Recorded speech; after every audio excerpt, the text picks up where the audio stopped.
I know a sales rep who is fantastic at her job, and she has a pattern.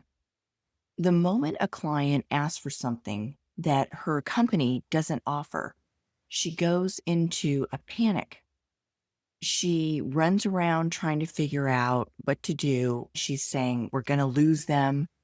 I have to figure this out." She's not being dramatic. Her brain's alarm system just fired. And when that happens, strategic thinking can go offline. Survival mode takes over, and suddenly she's not solving the problem, she's just surviving it. Here's what could help if you find yourself or if you're around someone in that situation. It's a simple question.